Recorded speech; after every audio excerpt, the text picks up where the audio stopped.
Welcome to Samba Samba. Enjoy the video. You begin by staying calm and keeping proof of purchase in hand. Show your receipt and the item with packaging.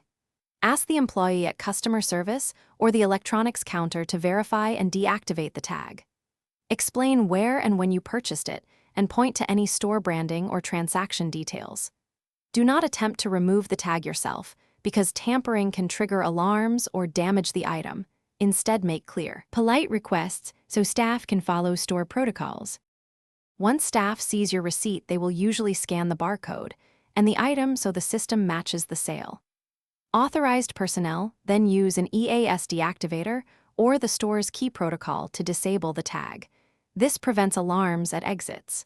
If the appropriate staff or device is not immediately available, ask for a manager to confirm the transaction and authorize deactivation. Make sure to stay nearby and keep the item accessible so they can complete the standard process. Before you leave, ask staff to test the exit sensor or scan the tag to confirm deactivation.